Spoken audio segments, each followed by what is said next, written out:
오늘 본문이 포함된 요한복음 3장은 바리새인이었던 니고데모가 예수님을 찾아와서 대화하는 내용입니다.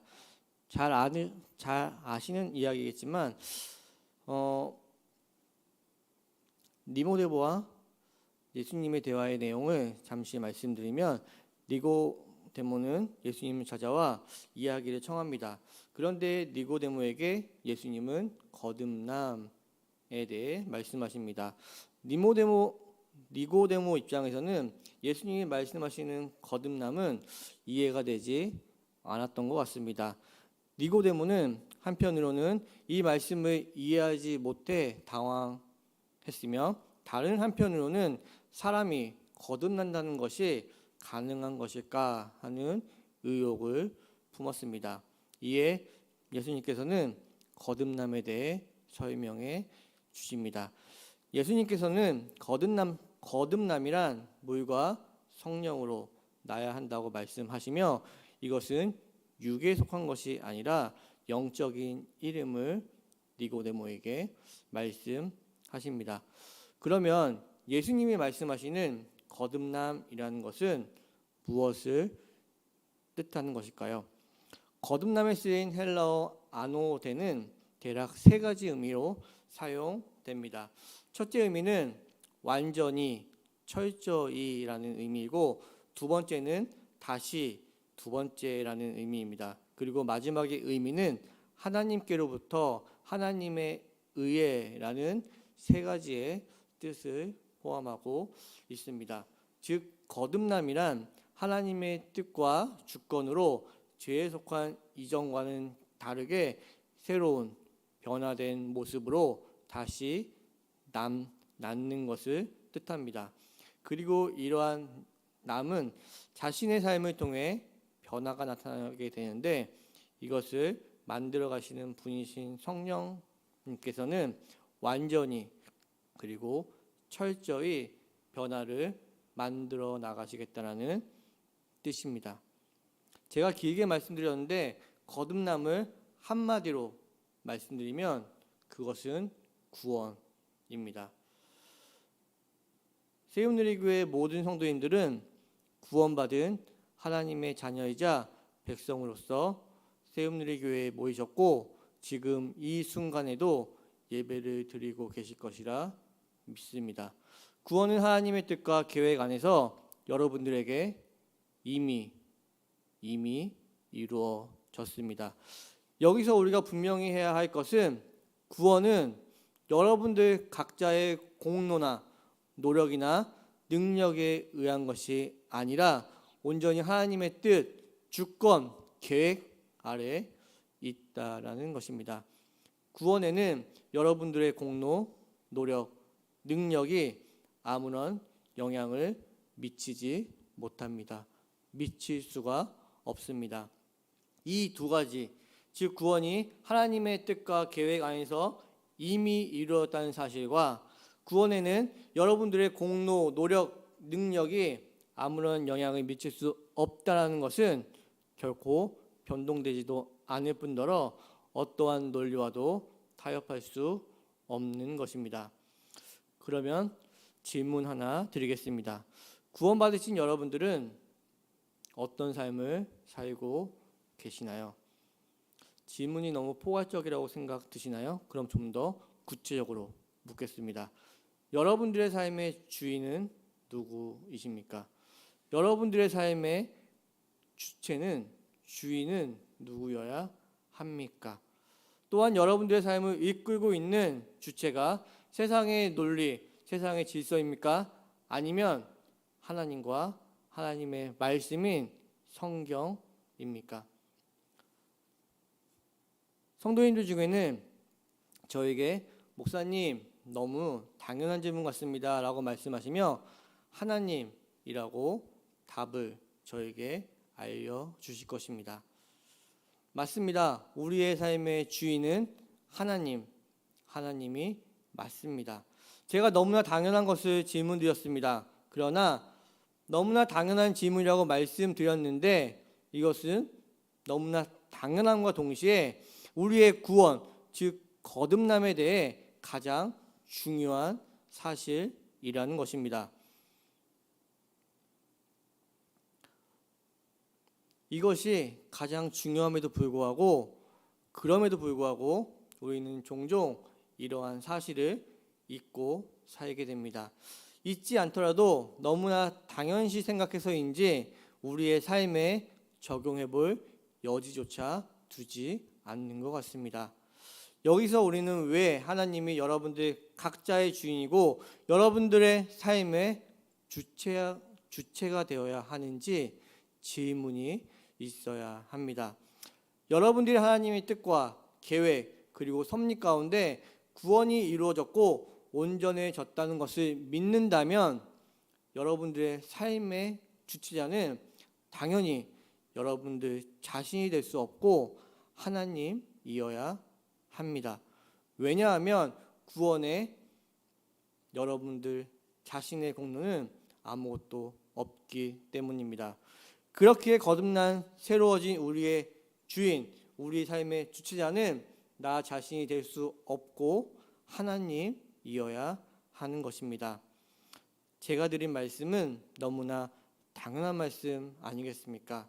구원은 오직 하나님의 뜻과 계획 그리고 예수 그리스도와 성령 하나님에 의해 이루어집니다. 이 말씀에는 모두 다 동의하실 것입니다. 이 말은 구원받은 성도들의 삶의 주인이자 주체자는 하나님이며 하나님에 의해서만 인도함을 받아야 한다는 말과 연결되며 어떤 의미에서는 동일한 의미입니다. 제가 드리는 말씀은 세상에서 주장하는 얘기와는 완전히 다른 이야기입니다. 세상에서는 자기 자신이 인생의 주인이고 자신의 의지, 능력, 노력을 통해서 자신의 삶을 이끌어가야 한다라고 가르칩니다. 여러분들은 그러한 세상의 가치와 이념 아래 최소 30-40년 이상을 살아오셨을 것입니다. 또한 우리에게 더욱 경각심을 주며 우리가 항상 점검해야 하는 것은 구원받은 이후에도 아니면 지금까지도 나는 하나님 말씀과 다른 세상의 가르침과 세상의 기준을 충족시키는 것에만 몰두하며 살지는 않았나라는 점입니다. 우리는 이 점에 경각심을 가져야 하며 항상 자기 자신을 점검해야 합니다. 성경은 그리스도인들은 거듭남으로 인해 기존의 질서와는 다른 새로운 질서 안에 존재하는 자들이라고 말하고 있습니다. 여기서 새로운 질서란 무엇인가요? 여기서 우리는 또다시 질문이 있어야 합니다.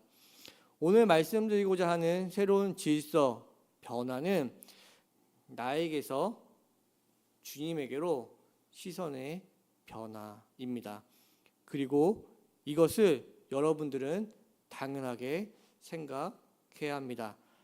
이전에는 나에게 중심이 있고 나에게 시선이 맞추고 내가 중심이었다면 이제는 주님께 시선을 맞추고 내 인생의 주인이신 주님이 나의 삶의 주체자임을 고백하는 삶을 살아야 한다는 것입니다.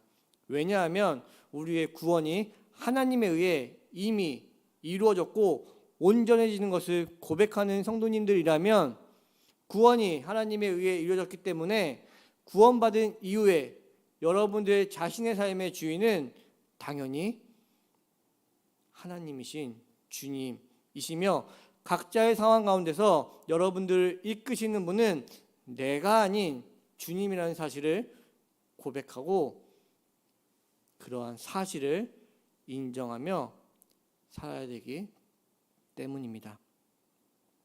구원받은 이후 여러분들의 삶은 여러분들 각자가 옳다라고 생각하는 무언가에 의해 이루어지는 것이 아닙니다. 또한 여러분들의 순종에 의해 이루어지는 것 또한 더더욱 아닙니다. 새로운 질서와 변화는 내가 아닌 성령 하나님께 인도받는 것이며 성령 하나님에 의해 이루어져 가게 된다라는 것을 인정하고 고백하는 것입니다. 그래서 우리는 새로운 변화를 통해 무엇을 해야 하는 것일까요? 새로운 변화를 통해 우리는 무엇을 하자는 것일까요? 오늘 묵상집에 나와 있는 요한복음 17장 22절의 말씀처럼 새로운 변화인 성령님의 인도하심을 통해 우리는 하나님과 하나 되어가는 것이고, 이것은 하나님과 연합되어가는 것입니다. 오늘 말씀의 제목은 모든 것에 대해 항상 새롭습니까? 입니다. 거듭남, 즉 구원받은 하나님의 자녀로 우리의 삶은 새로워져야 합니다. 구원받은 여러분들은 이제 자신의 삶의 주인은 주님, 즉 하나님임을 고백하며 살아가게 된다라는 것입니다. 그러나 구원받고 거듭난 이후 여러분들의 삶에서의 변화는 여러분들이 이해하시고 생각하시는 것만큼 수월하지는 않습니다. 좀 더 단도직입적으로 말씀드리면 새로운 질서와 변화를 받아들이고 따르는 삶은 굉장히 어려울 수 있습니다. 그럼 거듭나서 새로운 삶을 사는 것이 왜 어렵다고 말씀드리는 것일까요? 그것은 우리는 구원받아 새로운 삶을 살게 되었음에도 그럼에도 불구하고 옛 습관에 너무나 익숙하고 옛 질서, 세상의 가치에 너무나 물들어 있기 때문입니다. 그렇게 어떤 면에서는 나도 모르게 우리는 새로운 질서와 변화를 거부하고 옛 습관과 세상의 질서를 고수하며 그 안에서 살아가고 있을지도 모릅니다. 이런 여러분들을 하나님께서는 이제 가만히 보지 않겠다라고 말씀하십니다. 더 이상 옛 습관에 물들어 있는 하나님의 뜻이 아닌 세상의 가치와 이념에 사로잡힌 삶을 사는 그분의 하나님의 자녀들을 이제는 하나님은 좌시하지 않겠다라고 말씀하시는 것입니다. 그렇기에 여러분들의 매일매일의 삶은 이전과는 다른 새로움이 있을 수밖에 없습니다. 때로는 갈등 속에서, 때로는 고난이 닥쳐올 수도 있을 것입니다. 하나님은 이러한 새로운 삶과 변화, 갈등, 고난을 통해서 끊임없이 여러분들에게 너 자신이 아닌 내가 너의 주인이다 라는 말씀을 여러분들의 삶을 통해서 끊임없이 하고 계신 것입니다. 그렇기에 오늘 챔버스 목사님은 묵상집에서 나는 반드시 무엇을 해야만 해, 그렇지 않으면 이 일을 이룰 수가 없어 라는 강박관념이 들면 이는 침체의 표시입니다 라고 말하고 있는 것입니다. 또한 신선함과 새로움은 순종, 즉 우리의 의지에 기반한 행에서가 아니라 성령 하나님으로부터 온다는 말씀을 챔버스 목사님은 하고 있는 것입니다. 너무나 맞는 말씀입니다. 내가 무언가를 해야만 한다고 생각하는 것 그 자체가 나의 삶의 주체가 하나님이 아닌 나 자신이라는 것을 반증하고 있는 것입니다. 또한 순종이라는 그럴듯한 이유를 가지고 온다 한들 우리의 행위에 기반한 순종만으로는 여러분들에게 새로운 질서와 변화는 적용되지 않을 것입니다. 오늘 본문 3장 3절에서 사람이 거듭나지 아니하면 하나님 나라를 볼 수 없다라고 예수님은 말씀하십니다. 즉 거듭나지 아니하는 것, 즉 구원받아 새로운 질서와 변화를 따르지 아니하는 것은 하나님의 나라, 즉 하나님의 통치 아래에 있을 수 없다라는 말입니다.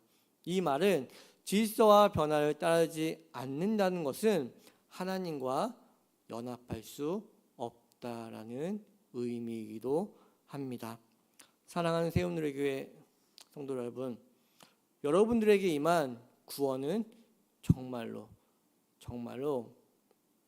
놀라운 사건입니다. 이 놀라운 사건은 여러분들의 삶을 하나님의 새로운 질서, 즉 삶에서 나 자신이 주인이 아닌 하나님이 주체가 되는 놀라운 변화로 이끌 것입니다.